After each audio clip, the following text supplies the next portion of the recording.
일용구 TV 오신 여러분 환영합니다. 저는 스포츠조선 유동현. 루키더 바스켓 이동환입니다. 3월 셋째 주 KBL 루멘 팩트 시작을 해보도록 하겠습니다. 1부 순서죠. 1부에서는 우리가 또 DB 팬 여러분들께서 댓글을 달아주셨어요. 네. DB는 1부 안 되나요? 그래서 그렇죠. 바로 전면에 배치를 했습니다. 제가 그렇습니다. 이거 신경을 많이 안 써서 네. 그런데 뭐 1부, 2부 뭐 그렇게 중요합니까? 네. 내용이 네. 중요하죠. 그러나 네. 또 이제 요청을 주셨으니까. 그렇죠. 예. 네, 저희는 뭐 팬분들이 원하시면 네. 모두 이제 다 하려고 하고 또 그런 것 같아요. 이게 뭐 팬분들이 저만 원하시면 지옥까지 갈 수 있나요?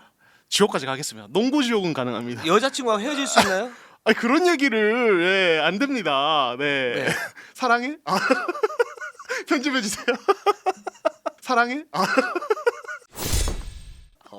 항상 모니터링을 하시기 때문에 오늘 텐션이 너무 좋으시네요. 네네네 그렇습니다. 그만큼 팬들을 사랑하시냐 뭐 이런 얘기지 뭐. 제가 팬분들을 향해만 한 말이지. 그 제 여자친구분도 개인- 팬 아니십니까? 그렇죠. 농구 팬이십니다. 그렇죠. 네. 그 여담이긴 한데 저만 그렇게 생각하는지 모르겠는데 그 이제 팬분들이 항상 뭐 저희 1부 안 되나요? 혹은 왜 네. 저희는 항상 D인가요? 뭐 네. 이런 이제 각 팀의 팬분들이 약간 그런 이제 한 번씩 댓글을 다시는데 저희 이 루먼 팩트의 1부가 약간의 걸그룹의 센터 같은 어떤 그런 자리인가?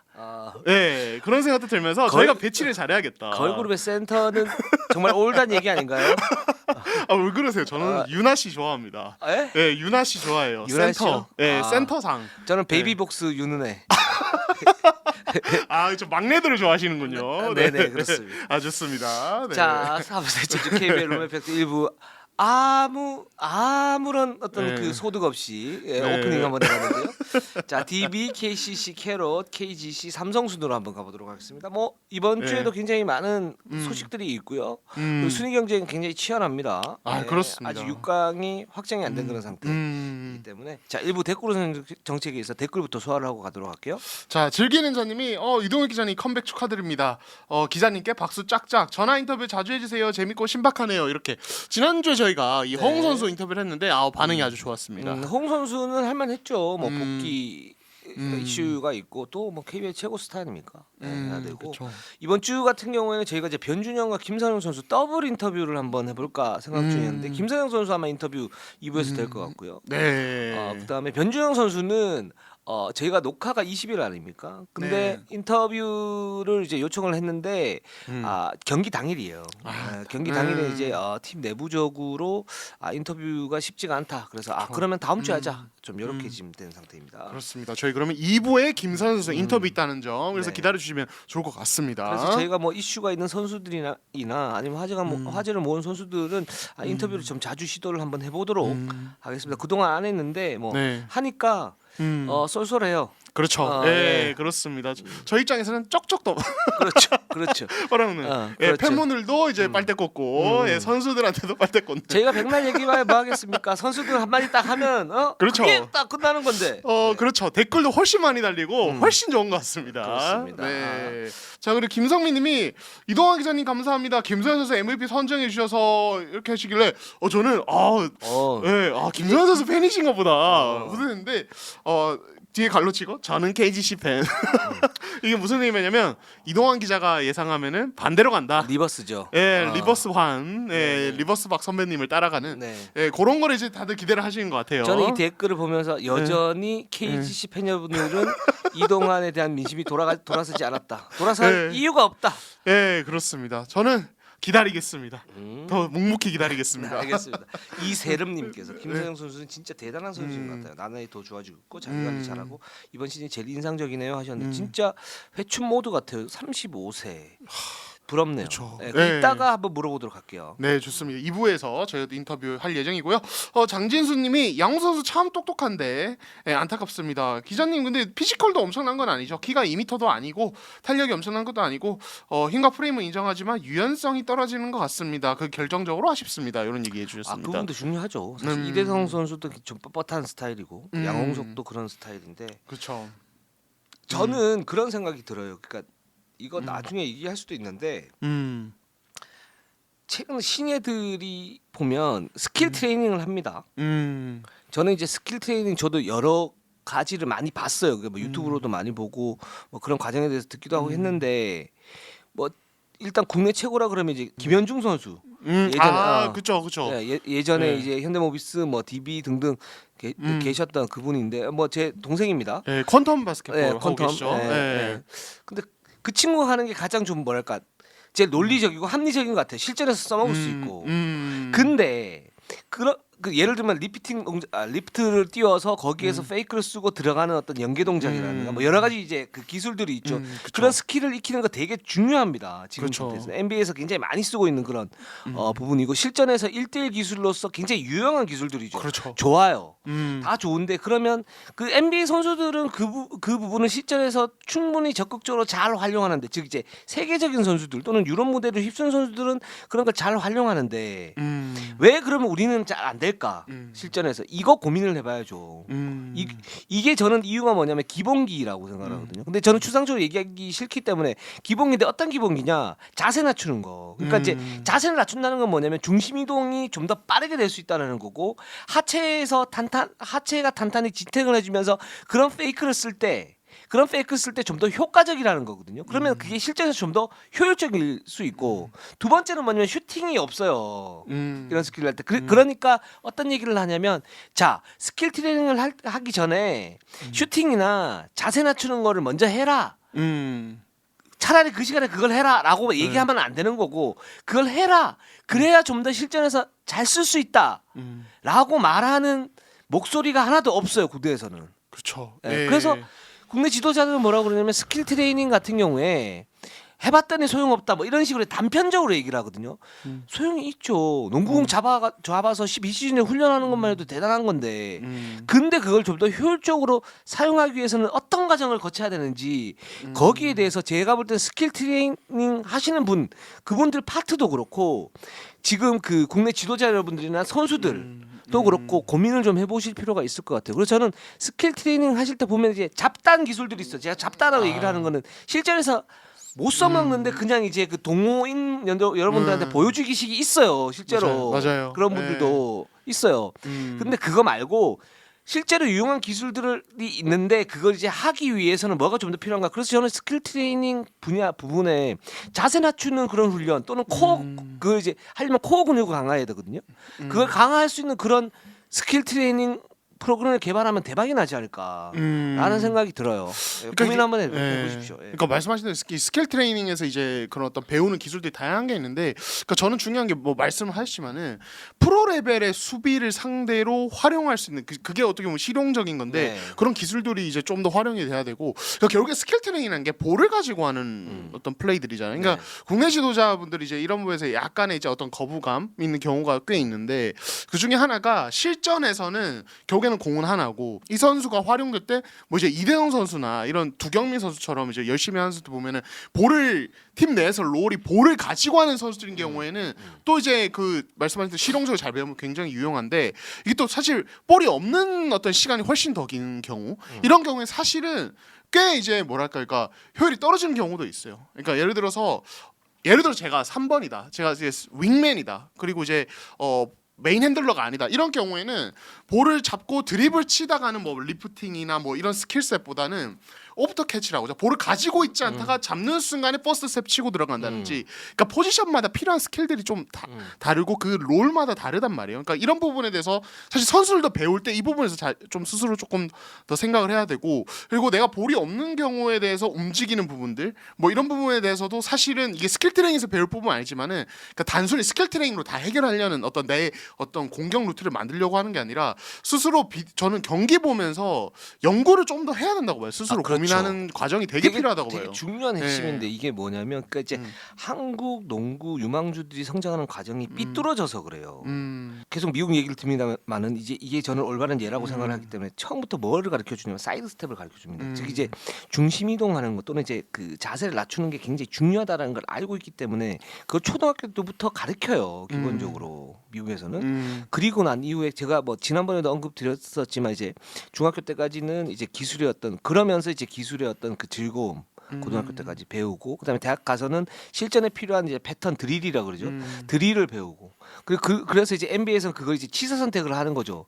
자기의 적성에 맞그 탤런트에 맞는 가장 좋은 롤 그리고 가장 효율적인 어떤 움직임 이런 부분에 대해서 배우면서 그게 점점 쌓여 나가는 거예요. 그래서 이렇게 피라미드 형식으로 이렇게 가는 거거든요. 근데 국내 농구는 기본적으로 그런 이제 기본기에 대해서 많이 익히진 않죠. 그리고 고등학교 때는 대학 진학을 위해서 기본적으로 패턴을 많이 익히는데 그 패턴에 대한 숙지도도 떨어져요. 기본적으로. 근데 그걸 맞아요. 해요.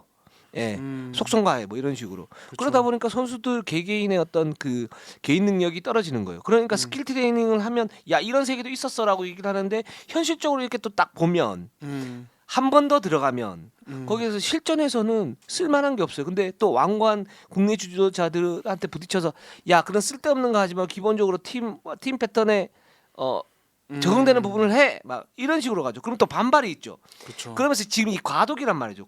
근데 지금 프로에서는 그런 스킬셋을 하라라고 얘기를 해요. 근데 잘 하라라고 얘기를 해요. 프로니까 잘 해야죠. 그러니까 이대성, 두경민 이런 선수들이 제가 볼 때는 스킬을 배우는 거나 뭐 이런 부분도 굉장히 중요하지만 말씀하신 것처럼 게임을 읽는 능력이 좀 부족하지 않습니까?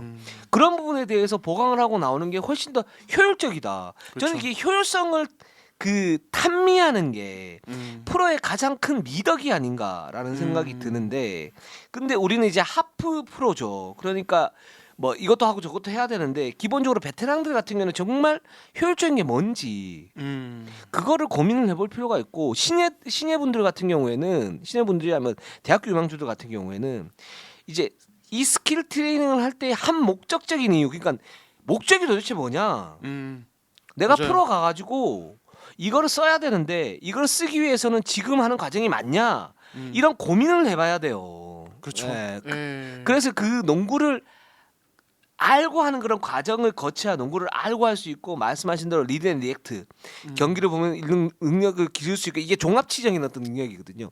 그게 단기간에 되는 건 아니고 계속적으로 고민을 하셔서 매 시즌 발전을 시켜나가야 되는 그런 부분이라고 생각이 듭니다. 예. 네, 그렇습니다. 네, 그렇습니다. 어떻게 보면 사실 이제 이게 양홍석 선수 어떤 이제 주제로 지난주부터 저희가 많은 얘기를 하게 되는데 네. 이게 어떻게 보면 좀 이제 총체적인 어떤 한국 농구의 시스템의 어떤 부분과도 맞닿아 있기 때문에 저희가 자꾸 이렇게 얘기를 좀 하게 되는 것 같습니다. 그러니까 양홍석 선수 네. 이제 간단히만 한 번만 더 말씀드리면 제가 이제 작년까지만 해도 뭐라고 말씀드렸냐면 양홍석 선수가 볼을 만지는 빈도가 좀 더 늘어나야 된다. 맨 볼 핸들링이 늘어나야 된다. 지금 그 양홍석 선수뿐만 아니고 송교창, 그다음에 최준영은 뭐 그 부분에서는 잘하고 있지만 안영준 이런 선수들이 캐치앤슛 그러니까 3&D 자원의 어떤 그런 이제 카테고리 쪽으로 가는 게 아니라 메인 볼 핸들링도 하면서 자신이 내외곽에서 뭔가 경기를 주도할 수 있는 그런 스킬셋을 키워나가야 된다라고 말씀을 드렸던 건데 그래야 그 선수의 어떤 종합적인 어떤 능력치가 늘어날 거 아닙니까? 근데 현실적으로 이렇게 보면 그게 잘 안 돼요. 왜?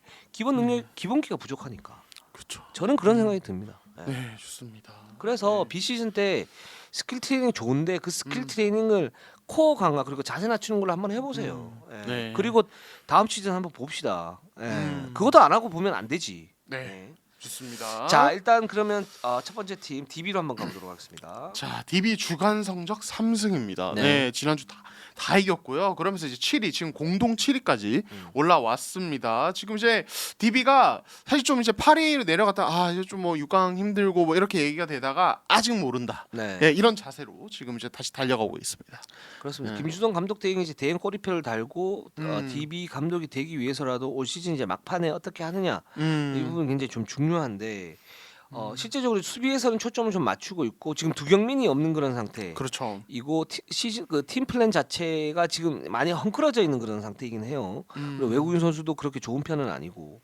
근데 그 속에서 이제 3연승을 했고 이거는 이제 수비를 강조하는 부분들이 있고 지금 김주성 감독은 트리플 포스트를 네. 쓰죠. 이거는 뭐 부상에 대한 여파 그런 변수에 대한 이제 대처이기도 하고 내년 시즌 플랜을 좀 볼 수 있는 그런 부분이 아닌가라는 생각이 듭니다. 예.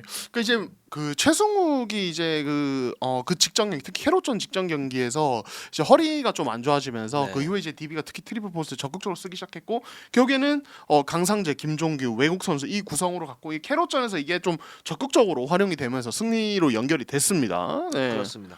그 몇 가지 의미를 좀 살펴볼 필요가 있는데 이거는 제가 볼 때는 일단 그 트리플 포스트 전술에 대한 부분도 있지만 왜 트리플 포스트를 서는가 이거는 이제 팀의 어떤 케미 또는 팀의 플랜과 좀 맞닿아 있다 이런 생각이 들어요. 그러니까 어떤 거냐면 DB가 그동안 이제 기복이 굉장히 심했고 올 시즌 뭐 실패죠 이 정도면 실패인데 왜 실패를 했냐 코어들이 부상 때문에 못 뛰어서 그래요. 그렇죠. 예, 맞아요. 특히 두경민, 그다음에 김종규, 그리고 강상재도 한번 DB 이상범 감독과 약간 스크래치가 그쵸. 있었었죠. 그러니까 김준성 감독 때는 트리플 포스트라고 했을 때 핵심은 김종규와 강상재 아닙니까? 그렇죠. 이 선수들에게 책임감을 부여해주면서 팀 게임을 좀 맞춰나가려고 하는 거 아닌가? 나는 너희들을 중용할 거야. 그러니까 너희들도 부상 핑계 대지 말고 열심히 해. 그러면서 팀을 맞춰나가 보자꾸나. 이런 메시지가 담긴 게 아닌가라는 생각이 듭니다. 네, 그렇습니다. 어쨌든 이제 이 핵심이라고 해서 선수들을 이제 동시에 코트에 세우면서 아예 활용을 하기 때문에 그 부분에서 오히려 이제 선수들 책임감이 좀 커지는 의미가 있지 않나 싶고 그리고 사실 이제 이 트리플 포스트 쓸 때 결국에는 뭐 김종규나 강상재가 이제 슈팅력이 된다고는 하지만은 어쨌든 외국 선수와의 어떤 조합 그리고 트랜지션 기동성 이런 것들을 감안했을 때 외국 선수의 어떤 이제 어떤 향후의 어떤 선발에도 영향이 좀 있지 않겠습니까?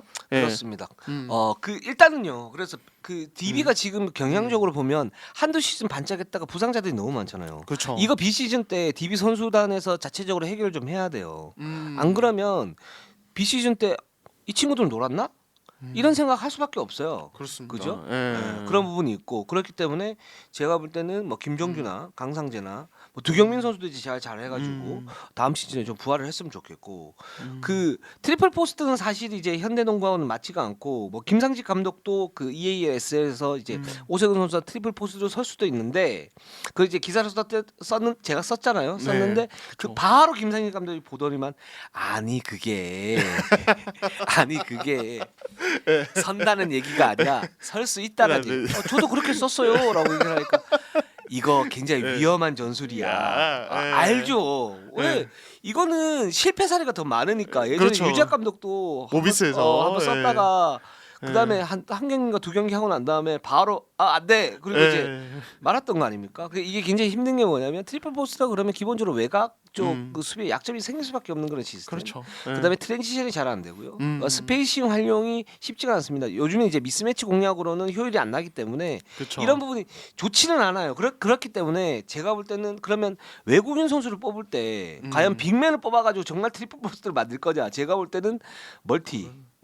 내외각을 할 수 있는 그런 선수를 뽑아서 어떤 조화를 이루려고 하는 거 아닌가라는 이제 그런 의도도 좀 엿보인다라는 생각이 듭니다. 그러니까 실제로 이제 캐롯전의 DB가 트리플 포스트 쓸 때 어떤 공격 포메이션 이런 것들 보면은 결국에는 이제 이 페인트 존을 중심으로 그러니까 보통 이제 요즘에는 코너에 2명, 윙에 2명, 탑에 1명 이런 식으로 이제 페인트 존 완전히 비워두고 최대한 넓게 스페이싱을 두는 오펜스를 많이 하는데 DB가 이날 트리플 포스트 할 때 보면은 페인트 존 가운데 두고 사각형 형태로 그러면서 이제 순간순간적으로 뭐 플렉스를 서거나 이런 식의 어떤 오펜스를 주로 시도를 하더라고요. 그러니까 결국에는 가장 전형적인 트리플 포스트의 가장 전형적인 오펜스를 사용했거든요. 근데 제가 봤을 때는 이게 결국에는 이게 어떤 이제 40분 경기가 게임이 있으면 이거를 뭐 한 30분 이상 쓰고 이러지는 못할 것 같아요. 현실적인 어떤 부분 때문에 말씀하신 어떤 이제 약점들이 있죠. 그렇기 때문에 어떤 10분에서 15분 혹은 그날 캐롯이 이제 그날 뭐 이제 주축 전력들이 좀 결장을 하긴 했지만은 어쨌든 높이 이슈가 있으니까 어떤 우리가 높이로 아예 잡아버려야 되는 팀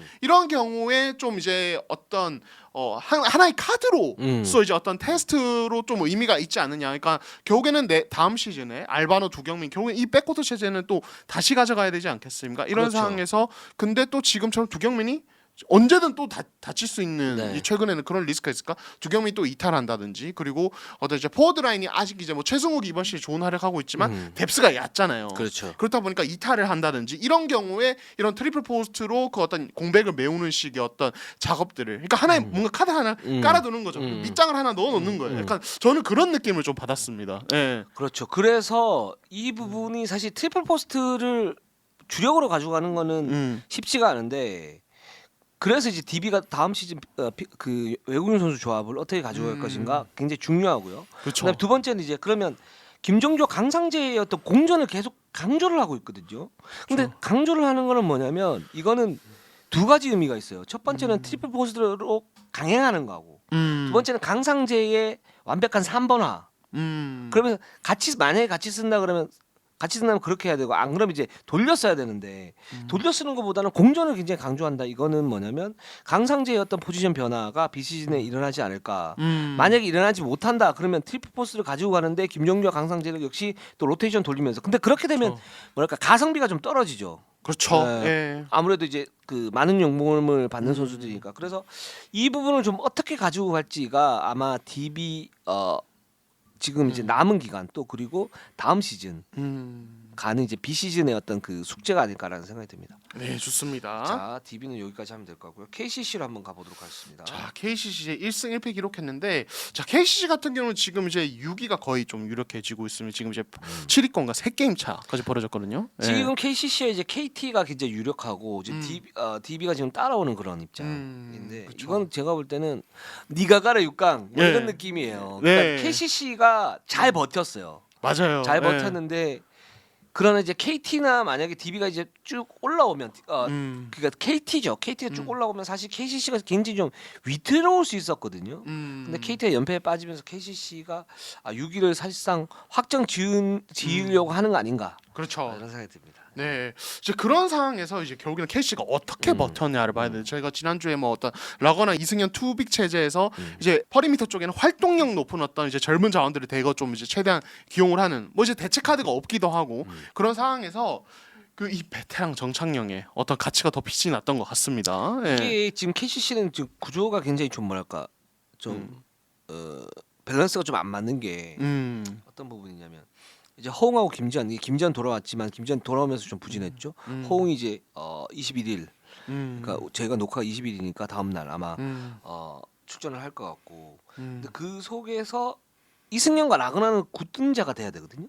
근데 이승현은 굳은자예요. 그렇죠. 근데 라그나는 스탯은 굉장히 화려한데 약간 속빈 강정 같은 느낌이에요. 그러니까 수비가 잘 안 되고, 또는 이제 경기 기복이 심한데 그 기복이 그날 경기였던 그 트랜지션이나 활동량 자체가 좀 많이 달라요.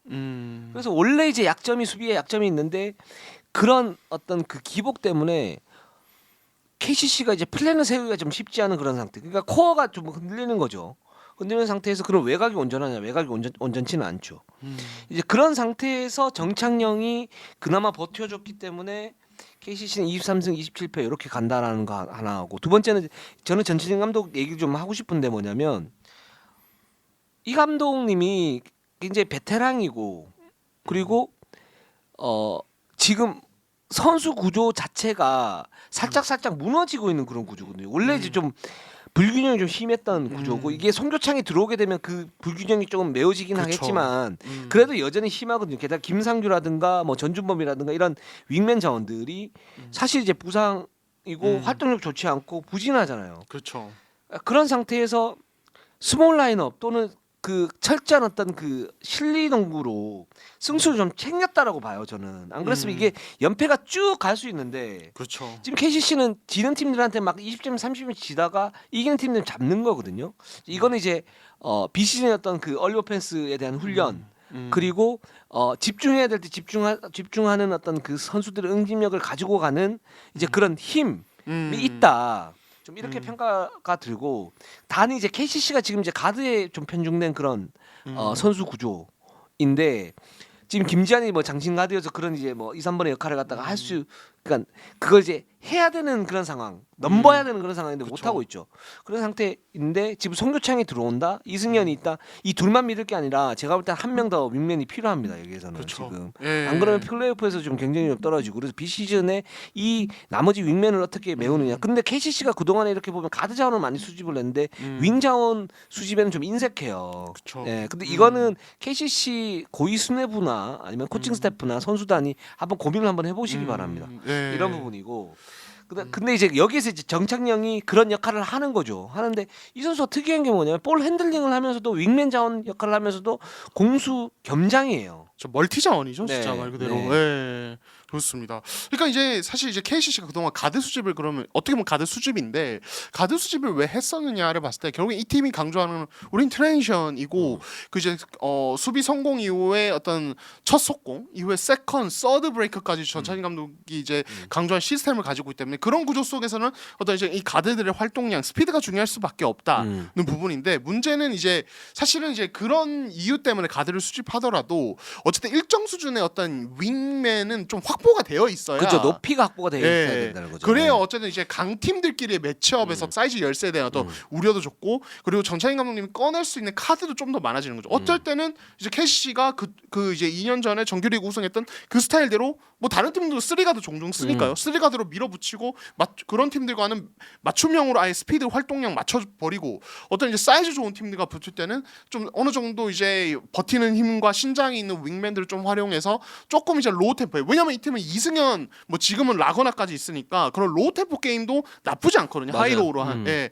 그렇게 갈 수 있는데 지금 KCC는 정창영이 3번을 안 보면은 전준범이 나오는데 말씀대로 경쟁력이 떨어지고 이런 구조니까 쓸 수 있는 카드가 좀 한정적인 거죠. 그러니까 선수들의 에너지 레벨이 그럼 더 안 올라오면은 그냥 이제 한계가 그냥 딱 보일 수밖에 없는 그런 구조가 아닌가라는 생각도 듭니다. 그 가드들 중에 똑똑하게 잘하는 가드들이 있어요. 있으면 그 전술 이행도가 굉장히 높기 때문에 손을 하시는데 근데 지금 이제 농구 패턴을 이렇게 보면 지금 KBL이 점점 더 윙맨이 굉장히 중요시되는 거거든요. 그러니까 중요시되는 이유가 뭐냐면 3점 슛에 대한 2대2 공격이 비중이 높아지고 3점 슛에 대한 의존도가 계속 높아지고 있기 때문에 그렇게 되면 이제 골밑보다는 외곽 슛에 대한 빈도가 높아지잖아요. 높게 되면 리바운드가 사실은 롱 리바운드 많이 나오거든요. 골밑의 그렇죠. 어떤 장악보다는 미드레인지 지역에서 누가 잡냐. 근데 그 미드레인지 지역에서 누가 잡느냐는 높이가 평균 신장이 높은 그러니까 활동력 좋은 윙 자원이 있는 팀들이 훨씬 더 유리해요. 그러니까 이런 이제 뭐 공격 리바운드나 수비 리바운드를 잡았을 때 이게 흐름에 엄청난 영향을 주기 때문에 이 보이지 않는 그런 부분들이 굉장히 높다. 이거 좀 봐야 된다라는 생각이 들고 그런 상황에서 이제 정창영은 KCC 입장에서는 빛과 소금이죠. 그렇죠. 예. 그렇듯이 결국엔 그래도 확보는 추가적으로 확보는 해줘야 되는 게 이 정찬 선수가 이제 뭐 저희가 자막에 띄웠지만 35세다. 그러니까 이 선수가 이제 진짜 몸 관리도 잘하고 체력 관리 잘해왔지만 이 선수도 뭐 부상이 없었던 것도 아니기 때문에 KCC가 약간 어떤 로테이션도 좀 왜냐면 또 KCC 자체가 활동량이 되게 높은 농구를 하기 때문에 그렇죠. 그러니까 그런 부분에서 뭔가 어떤 로스터의 어떤 조금 살찌우는 부분이 오프 시즌에 필요하다 이런 생각이 듭니다. 근데 저는 KCC는 비시즌 때 그 가드 자원 중에 한 둘을 던지고 그 윙 자원 뭐 그 딥의 최승욱 같은 선수들 이제 그런 스타일의 선수들을 데리고 와서 한 10분에서 15분 정도 뛰게 하는 것도 나쁘진 않다고 보고 FA 만약에 지금 FA가 지금 이제 윙맨들이 대거 나오지 않습니까? 그렇죠. 뭐 문성곤이라든가 뭐 많죠. 뭐 양홍석도 있고요. 뭐 정효근도 있고 그렇죠. 있으니까 저는 그 중에 한 명 잡는 것도 괜찮을 것 같은데 이제 셀러리 캡이 터지겠죠 그렇게 되면. 그렇죠. 네. 굉장히 안 그래도 이제 허웅 이승엽 동시에 영입해서 꽉 찼기 때문에 KCC의 마법을 보여줘. KCC의 마법을 보여줘. 아 좋습니다. 네. 자 그런 상황에서 어쨌든 이제 저희가 말씀드린 플레이오프 진출이 임박하면서 약간씩 이제 관리 모드로 들어가고 있어. 캐시가 그래서 실제로 최근에 보면은 약간 경기 힘을 빼고 네. 조금 이제 약간 이제 플레이오프 왔는데 약간 이런 느낌이 들기 시작합니다. 그래서 지금 이제 저희가 지난주에 인터뷰를 했던 그리고 유덕 기자께서 조금 전에 언급했던 허웅 같은 경우도 약간 무리하지 말자. 약간 이런 이제 패턴으로 조금 바뀌고 있습니다. 그렇습니다. 그 KGC는 KGC가 제가 아까 뭐 내일이라고 그랬는데 오늘이네요. 예. 그죠? 오늘 이제 복귀인데 허웅은 제가 볼 때는 플레이오프에 모든 초점을 맞출 필요가 있을 것 같아요. 그리고 그 허웅 선수도 이제 인터뷰에서 처음에 당장 출전 시간이 많지는 않을 거다라고 얘기했던 게 이 모드를 반영하는 것 같아요. 그런 느낌이 들고 그리고 지금 KCC가 이승현도 그렇고 뭐 라그너 선수도 좀 관리해줘야 되고 정창현도 좀 관리 좀 해줘야 되지 않습니까? 그러나 지금 아직까지 6강이 완전히 확정된 그런 상태는 아니기 때문에 여기서 한 1, 2승 빨리 이렇게 일찍 만약에 KCC가 6위를 확보를 한다. 그렇게 되면 KCC가 제대로 준비하고 나오면 상대가 굉장히 좀 쉽지 않은 그런 경기를 치를 가능성이 높습니다. 네. 네, 좋습니다. 네. 자, 그렇습니다. 그래서 하고 제가 캐롯을 한번 가보도록 할게요. 캐롯은 지금 네. 농구가 문제가 아니에요. 네, 그렇습니다. 지금 이제 이 가입금을 둘러싼 그리고 선수단 어떤 연봉 미지급, 급여 미지급을 둘러싼 어떤 논란이 계속 이제 뜨겁습니다. 네. 그렇습니다. 3월 31일까지 지금 10억 가입금 납부를 해야 되고 음. 그렇지 않으면 플레이오프에서 떨어집니다. 네, 뭐 그렇습니다. 어떤 그 캐롯을 10억을 내지 않는다고 해서 캐롯을 6강에 떨어뜨리는 게 좀 심한 그런 조치가 아니냐라고 하는 분들도 있어요. 근데 저는 전혀 심하지 않다고 생각합니다. 네, 네, 못 내면 떨어지는 게 맞습니다. 네. 네. 사실 이제 그런 어떤 뭐랄까요? 어떤 장치를 걸어두지 않으면 네. 계속 미루고 차일피일 미뤄질 겁니다. 어떤 이제 그런 어떤 강한 조치 그리고 어쨌든 이 가입금이란 게 KBL 어떤 회원으로서 자격을 네. 어떤 이제 갖추는 요건이잖아요. 예, 그런 부분에서 저 역시도 그러니까 최소한 이런 이제 가입금을 내야 어떤 이제 어떤 KBL 회원으로서 플레이오프도 나가고 어떤 그런 것들을 누릴 수 있다고 생각이 네. 듭니다. 네. 그렇습니다. 그 지금 그래서 캐롯은 6강은 지금 확정이 돼 있는데 네. 문제는 이 자금난이 어떻게 해결이 될 것인가. 사실 이제 임금 같은 경우에도 네. 지금 계속 못 받고 있지 않습니까? 네. 네, 지금 뭐 일부 선수들은 3개월치, 2개월치까지 이제 밀렸다라는 얘기 밀렸고 그리고 원래 저 17일인가 임금을 주기로 했는데 그것도 또 밀렸어요. 그렇죠. 그러니까 지금 네. 대책이 없는 거예요, 지금 캐롯은. 그런 네. 지금 상태이고 모기업을 물색 중이라고 얘기를 합니다. 그러면서 이제 루머가 도는 게 어떤 부분이냐면 대기업 A 그리고 중소기업 B, 탄탄한 중견기업 B, 그다음에 지방자치단체 C, D 뭐 이렇게 있어요. 있는데 이게 과연 3월 31일까지 될까? 쉽지 않죠. 그렇죠. 극적인 게 없으면. 지금 2주도 남지 않았죠. 네. 그렇습니다. 그래서 일단 가장 유력한 게 지방자치단체 B가 좀 유력하긴 한데 여기에 뭐 체육관하고 지원을 해주고 그 소재의 어떤 그 스폰서십 같은 경우에도 캐롯이 알아서 잘 구해라. 근데 구할 수 있다. 뭐 이렇게 지금 하고 있는데 시간이 좀 걸리는 문제고. 그리고 거기에 이제 어느 정도 돈도 지원을 해주겠다라고 얘기하고 있는 그런 상태고. 근데 지금 3월 31일까지 이게 해결이 돼야 뭔가 정상적으로 가면서 6강도 정상적으로 열릴 텐데 그렇죠. 그럴 가능성이 사실은 높지는 않다. 현장 분위기는 네. 네. 이렇게 되고 있고 지금 가입금 10억 원 같은 경우에는 어디에서 빌려 살려고 그러는데 그럼 담보가 있어야 되지 않습니까? 그 담보 문제는 저희가 다음 주에 한번 좀 더 이제 되면 말씀 갖다 좀 드리겠습니다. 이게 좀 확인되지 않은 그런 사실이어서 그런 담보를 통해서 이제 10억금을 빌리는데 문제는 이제 캐럿 선수단과 이제 고위수 내부 뭐 진의 어떤 그 신뢰도도 많이 좀 떨어져 있어요. 떨어져 있어서 그래서 그 구단 일부에서는 제가 듣기로는 야 10억 가입금 낼 돈 있으면 그냥 선수들한테 밀린 임금 그냥 지급하고 끝내자 뭐 이런 분위기가 있어요. 저도 그럴 것 같아요.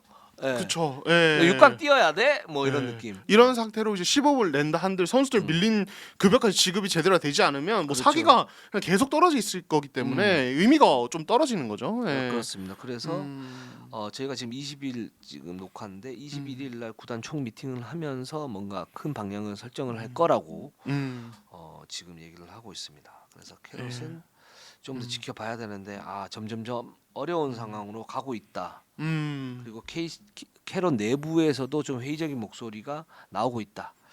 이렇게 보시면 될 것 같습니다. 네, 좋습니다. 자, KGC로 한번 가보도록 할게요. 자, KGC 이제 1승 1패 기록했습니다. 자, 이 팀 연패를 계속했습니다. LG전까지 졌다가 KT를 잡으면서 이제 분위기를 바꿨습니다만 지금 이제 1위 자리가 그래도 유력하긴 한데 안정적이다 보기 힘들고 이 팀 조금 이제 이게 동아시아 슈퍼리그를 너무 압도적으로 우승해서 그런지 뭔가 묘하게 흔들리면서 마무리를 하는 그런 느낌이긴 합니다. 예.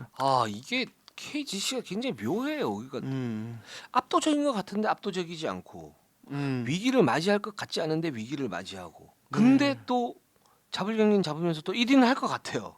네. 그렇습니다. 네. 그러니까 지금 이제 그래도 그 이제 5라운드쯤에 연승을 길게 하면서 벌어놓은 승수가 있어서 네. 그리고 이제 지금 이제 LG가 어제 뜬금없이 잡히면서 그렇죠. 약간 그래도 유리해지긴 했는데 뭐 KGC가 뭐가 좀 불안한가를 봤을 때 여전히 좀 이제 이 팀이 가지고 있는 근본적인 문제점 저희가 이제 정말 특히 후반기에는 계속 다뤘습니다만 아직도 이게 약간의 불안 요소가 보입니다. 스펠맨 딜레마가 조금 있긴 합니다. 네. 이 부분을 왜 계속 언급을 하냐면 플레이오프 때 저는 가장 큰 변수가 될 거라고 봐요. 네. 스펠맨이. 음. 그러니까 구단 내부에서는 그 스펠맨의 한계죠. 스펠맨의 한계가 뭐냐면 아주 다재다능하면서 파워도 좋고 뭐 KGC 팬 여러분들 잘 아시겠지만 외곽 능력이 좋지만 결정적인 승부처 한 골이 필요할 때 이 선수를 믿을 수 있겠냐라고 네. 봤을 때는 아니다. 음. 어. 음. 그러니까 골밑으로 들어가는데 골밑으로 들어가서 포스트업이 생기고요. 그다음에 골밑 들어가는 거 선호하지도 않고요. 그리고 게임을 읽는 그 능력이 탁월해서 미스매치 활용을 제대로 하지 못해요. 그러니까 어떨 때 보면 캐치앤 슈터 같아요. 승부처에서. 맞아요. 네, 변준영이 메인볼 핸들링을 하고 오세근이 거기서 스크린 쳐주면서 2대1을 하거나 스펠맨 2대1 쳐주면서 픽앤팝을 하는데 근데 그 부분은 이제 지금 상대들이 다 알고 있기 때문에 거기서 뭔가 더 변형이 있어야 되는데 그거를 사실은 KT전에서 중간중간 스펠맨이 골밑에서 뭔가를 하려고 노력을 많이 했는데 효율성 많이 떨어졌어요. 그래서 결국은 또 이제 탑으로 나와서 거기서 슛을 던지고 거기서 득점을 넣으면서 뭐 좋은 활약을 하긴 했었지만 근데 되게 불안해요, 진짜로. 그쵸. 네. 예. 그러니까 이게 결국에는 저희가 뭐 자주 다룬 만큼 이제 뭐 어떻게 보면 이제 스펠맨이 그 농구를 그냥 계속 할 것인가 아니면 조금이라도 변화를 줄 것인가. 올 시즌은 변화가 없을 것 같아요. 예. 예, 그렇죠. 네. 예. 근데 이제 스펠맨 본인은 이제 어떤 이제 지금 하는 농구를 했을 때 본인이 조금 더 자연스럽고 선수들도 스펠맨과 그런 부분 대화를 했지만 네. 어쨌든 스펠맨을 조금 더 살려주기 위해서 그런 부분을 어느 정도 이해를 하고 네. 넘어가는 부분이 있는데 관건은 이게 이제 그런 어떤 운영적인 면에서 선수단 어떤 케미를 위해서 그런 부분은 상당히 좋은데 그럼 그 농구를 했을 때 오케이 케미는 오케이 그리고 이해된다면 오케이 동료들이 납득을 한다면 오케이 단계전에서 이 약점으로 해서 무너지지 않을 수 있는가 하면은 그건 아직 이제 글쎄 모르죠. 예 이게 그런 부분이 보인다는 거죠. 그러니까 결국에는 이제 그런 얘기를 했잖아요. 그 뭐 NBA에서 찰스 바클리가 점프슛 팀은 우승할 수 없다라는 이야기를 한 게 사실 이런 맥락이에요. 그렇죠. 사실은. 그런 맥락이죠. 예. 특히 이제 플레이오프처럼 어떤 단기전에서 서로의 수를 알고 특히 이제 KGC처럼 어떤 모션 오펜스 기반의 외곽에서 점퍼를 좀 많이 던지는 어떤 패턴 기반의 팀은 사실 상대가 어느 정도 그 패턴을 읽기 시작하면은 질 좋은 찬스가 잘 안 나요. 그때 이제 그걸 비집고 들어갈 수 있는 어떤 새로운 어떤 옵션들이 있어야 되고 사실 KGC가 진짜 문성곤이 소중한 게 저는 그래서라고 보거든요. 맞아요. 그런 상황 속에서 이 선수의 어떤 공격 리바운드와 어떤 이제 허슬 이런 것들이 소프트한 모션 오펜스 팀이 아니라 되게 터프한 팀으로 변모시켜주고 여기 오세근의 영리함이 있고 뭐 변준영의 힘이 있는데 근데 자 그러면 스펠맨은 뭐가 되냐는 거죠. 이 선수가 트레이션에서 가담해서 어떤 리머텍도 되고 기습적인 딥스리 터지는 날에 너무 무섭지만 이게 안 들어가기 시작할 때 본인이 게임 플랜을 조정할 수 있는가 이게 안 된다면 상대 팀들은 이걸 약간 의도적으로 노릴 수 있다는 거예요. 그래서 저는 이해는 되는데 스펠맨의 그 어떤 선택이 KGC를 더 강하게 만들 것인가는 아닌 것 같다는 생각은 그러니까 듭니다. 스펠맨이 제가 볼 때는 선택이라고 말씀하셨는데 못하는 것 같아요. 아유, 안 되는 부분이 안 되는 것 같아요. 그래 그거를 네. 다 이제 오세근이나 뭐 양희종이나 이런 선수도 농구 구단 아닙니까? 다 이해를 하고 그래 너는 요구하니까 그럼 이거 해. 우리가 뒤에서 뭔가 구조를 만들어 줄게. 이렇게 되고 있는 것 같아요. 그렇죠. 근데 거기에서 이제 지금 절대 위기라고 했는데 여기에서 이제 하나 좀 보충해야 될 거 뭐냐면 몬로가 이제 부상 당했습니다. 그러니까 스펠맨이 좀 잘하는데 일단 몬로가 좀 잡아주고 그러면서 흐름을 돌리고 다시 스펠맨 넣으면 훨씬 더 KGC였던 그 시스템은 안정적일 수 있어요. 그러니까 몬로가 없는 상태에서 KGC가 스펠맨 왔을 때 스펠맨의 어떤 딜레마가 좀 생기는 건 이제 급격히 흔들리는 건 사실이고 그러나 여전히 그러니까 이게 말씀하신 것처럼 KGC가 왜 압도적인 전력일 것 같은데 압도적이지 않냐라고 봤을 때는 코어가 약해요. 다른 팀에 비해서 예를 들어서 LG는 마레이, 그다음에 프림, 원희 김선영 있는데 여기는 스펠맨 변준영. 약간의 기복이 있는 조합이긴 그렇죠. 하죠. 그리고 오세근이 사실 네. 정규 플레이오프 때 어떻게 될지 모르지만 그 정규리그에서는 어떤 그 컨트롤을 어느 정도 출력을 최대치로 내지 않고 게임을 하는 것 같고 근데 좋은 건 뭐냐면 몰로라든가 양희종이라든가 오세근이라든가 이런 선수들이 이제 팀의 어떤 응집력을 잡고 가고 있고 거기에 식스맨급들 지난 이제 KT전에 정준원이 맹활약을 했었죠. 그렇죠. 박지훈이 굉장히 좋은 카드. 그러니까 변준영이 뭔가 기복이 이렇게 했을 때 박진이 와서 잘 메우고 여기에 뭐 배병준도 있고 양희종 있고 이러니까 팀이 이제 살짝 떨어질 때 이제 올라가고 떨어질 때 올라가고 맞아요. 이러는 건데 플레이오프 때 이게 아마 유지가 되면 우승을 할 것 같고요. 만약에 근데 여기에서 뭔가 스펠맨이 좀 더 평균치가 안 나온다 이러면 위기가 좀 있긴 할 것 같아요. 그러니까 지난해 이제 챔프전을 봤을 때 그때 뭐 스펠맨의 컨디션이 정상이 아니기에 이제 네. 그거를 이제 뭐 어떤 근거로 삼기에는 조금 이제 무리가 있는데 이제 성향만 봤을 때 스펠맨이 결국에는 지난 어떤 챔프전에서도 KGC가 예상보다 훨씬 선전을 했어요. 경기력적으로 문성곤이 1차전 이후에 발부상으로 빠졌음에도 불구하고 그렇죠. 계속 선정을 했고 뭐 이제 전성현이 잘하기도 했는데 스펠맨이 와서 어쨌든 이 선수 3점슛 1변대 어떤 공격을 고집하다가 무너졌거든요. 근데 이제 그때 컨디션이 정상이 아니었기에 슛 감도 떨어져 있었겠지만 근데 어떤 결국에 점프슛이라는 기복이 있을 수밖에 없고 상대팀들이 누굴 만나든 압박을 강하게 주면서 스펠맨이 그냥 딥스리 던지도록 유도를 할 거기 때문에 그 기복이 또 찾아오지 말라는 법은 없습니다. 그렇기 때문에 이 부분은 계속 조금 이슈가 될 것 같다. 예, 그래서 스펠맨 터지면 KC 압도를 해버리고 안 터지면 되게 아슬아슬한 게임을 하는데 그렇죠. 사실 지금까지는 말씀하신 대로 그거를 어떤 벤치의 힘으로 좀 이제 좀 극복을 해온 매우면서 온 게 있는데 단기전에서도 그게 과연 될 것인가는 지켜봐야 된다. 이 얘기가 좀 될 것 같습니다. 그렇습니다. KGC 그래서 마지막 어떤 컨디셔닝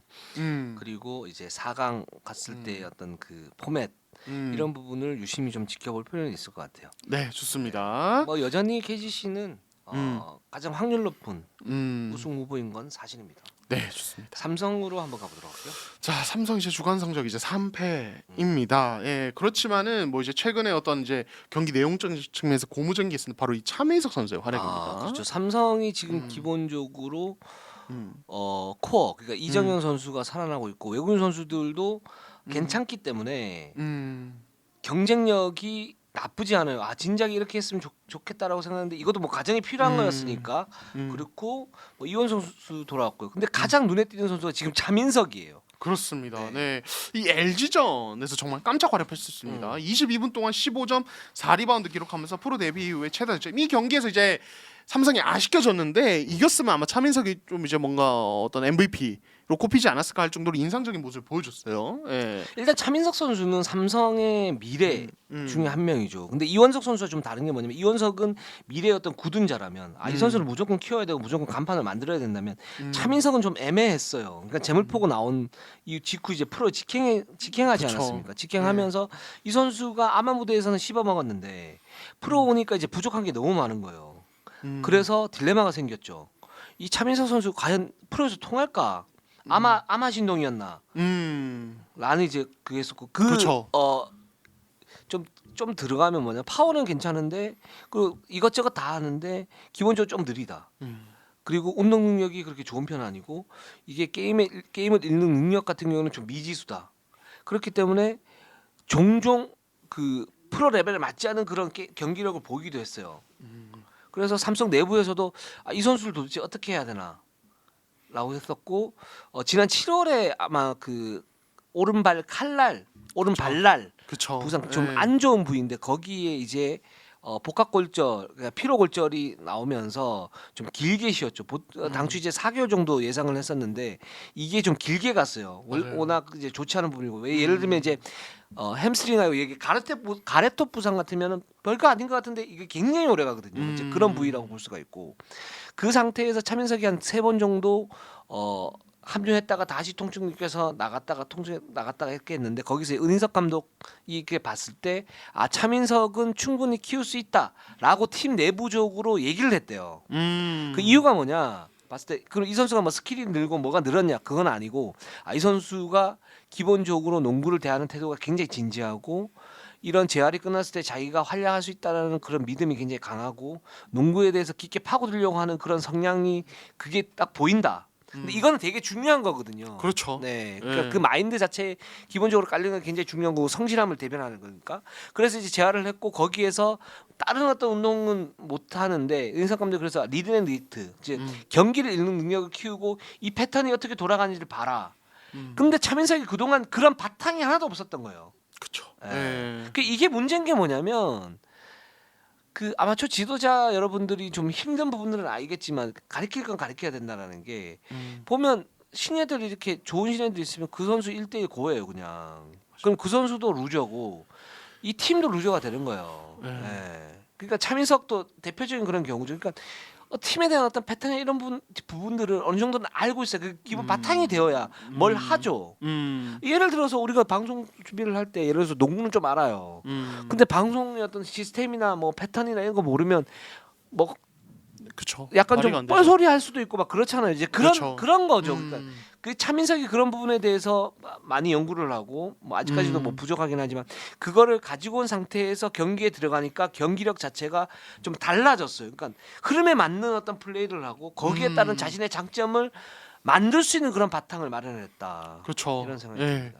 그러니까 저는 이제 이 LG전 보면서 이제 차민석 선수를 봤을 때 좀 어떤 느낌? 그러니까 전후반에 좀 이제 삼성이 쓰는 패턴이 조금 달랐어요. 농구적인 얘기를 조금 더 덧붙이자면 이제 그런 얘기를 해주셨는데 그 농구적인 얘기 덧붙이자면 전반에는 이제 어떤 본인 팀 가드와 다른 빅맨 어떤 이제 2대2에서 본인이 트라이앵글이라고 하죠. 리드아웃 해주면서 하이로우 해주는 역할을 했고 후반에는 이정현과 핸드오프로 2대 게임하는 그러니까 그런 식으로 전후반에 이제 자기가 해야 될 플레이 나눠가지고 아마 이거는 코칭 스태프의 지시가 그렇죠. 있었겠죠. 간결한 지시가 네. 있었을 겁니다. 전반은 네. 요거 해보고 후반은 네. 요거 해보자 그렇게 해주면서 역할을 다르게 가져갔는데 저는 이제 보면서 느꼈던 게 4번 차민석은 이럴 수 있겠구나라는 생각이 좀 그렇죠. 들었어요. 그러니까 그런 이제 리드 앤 리액트가 가미돼서 그런 건지 몰라도 자 3번에서 봤을 때는 힘은 괜찮은데 스피드도 평범하고 슈팅력도 없고 뭔가 이도저도 아닌 이게 어떻게 이제 1순위로서 뭔가 잠재력을 발휘할 수 있을까? 이 차민석이 이런 상황에서 이런 생각이 들었는데 4번으로 뛰니까 이 선수가 스피드가 약간 장점이 되더라고요. 맞아요. 그리고 힘이 기본적으로 괜찮으니까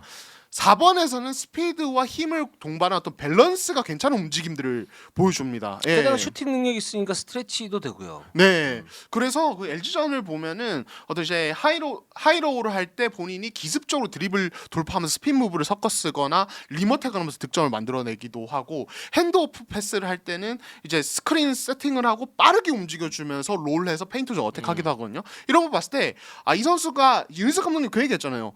차민석은 4번부터 해야 된다. 이게 저는 약간 뭔가 감독님이 왜 이런 얘기하는지 알겠다. 3번 할 때 뭔가 애매했던 것들이 4번 할 때 뭔가 강점이 되면서 이 선수가 갑자기 잠재력이 조금 달라보이는. 그렇죠. 물론 이제 유영혁 이제 설명대로 어떤 이제 본인이 농구 공부도 하고 이러면서 이제 순간순간적으로 공간을 열어주고 그냥 볼이 없을 때 여기서 좀 빠지면서 스페이싱을 벌려주고 이런 이제 보이지 않는 움직임도 많이 좋아졌더라고요. 패턴도 빠르게 돌고. 그러니까 그런 거 봤을 때 이거 뭔가 좋은 시그널일 수 있겠다 이 경기가라는 생각이 진짜 긍정적인 게 좀 많이 보였습니다. 다만 이제 이 선수가 말씀드린 대로 하이로우 하거나 뭐 이럴 때 약간 옆을 못 보더라고요. 근데 이게 이 선수가 사실 실전 경험이 많지 않잖아요. 그렇죠. 예, 그래서 이거는 일종의 약간 긴장이나 뭐 아직 경험이 없어서일 수 있겠다. 시간 두고 키우면은 이 선수가 좀 더 여유를 가지게 되면 4번에서 일단 스타트를 했을 때 괜찮은 포텐셜 보여줄 수 있겠다는 생각이 들었습니다. 그렇죠. 예. 함지훈류. 그쵸. 함지훈류. 네. 그래서 차민석 선수는 지금 잘하고 있고 음. 지금이 굉장히 중요해요. 차민석 선수는. 그래서 음. 올 시즌을 이렇게 잘 마치고 부상 당하지 말고 비시즌 때 음. 정말 그 방향을 잘 설정을 해서 잘했으면 좋겠습니다. 기본기 점검을 하고 그다음에 그 재활하는 동안 운동을 못 하면서 그 생각했던 리드 앤 리액트 그러니까 게임을 이기는 능력 이런 부분은 계속 가지고 가야 돼요. 그렇게 되면 엄청 도움이 많이 될 겁니다. 네, 차민석 선수 잘하고 있습니다. 네, 기대해 보겠습니다. 삼성이 전 뿌듯하네요. 그래도 네. 삼성 그동안 계속 좋지 않아요. 뭐, 힘들어요. 안 된다 이랬다가 또 우리 민석이가 달라졌어요. 또 이런 얘기를 하니까 네. 기분 괜찮네요. 그러니까 이런 시즌 말미에 의미 없어 보이는 경기도 하위 팀한테 사실 좋은 기회입니다. 그렇죠. 네, 뭔가 가다듬고 좀 끈끈하게 만들고 삼성이 그거를 잘 쓰고 있는 거는 확실해 보입니다. 네. 저희가 이제 은인석 감독에 대해서도 뭐 최근 몇 주간 뭐 살짝 비판을 하기도 했었지만 이제 이런 식으로 이제 신예들을 키우는 어떤 능력이라든가 동기부여를 주는 능력 이런 부분들은 괜찮은 감독 같아요. 네. 그러니까 감독님도 자기 장점을 살리면서 약점을 메우는 그런 작업을 해야 되고 그렇죠. 선수도 마찬가지니까 같이 한번 잘 해봅시다. 우리도 네. 마찬가지고. 그렇죠. 저희도 아. 약점 메우면서 가보겠습니다. 삼성 화이팅입니다. 삼성 화이팅입니다. 삼성 화이팅입니다. 네. 자, 오늘 방송은 여기까지 하면 될 것 같습니다. 우리는 항상 최선을 다하겠습니다. 네이버 유튜브 구독. 좋아요 알람. 감사합니다.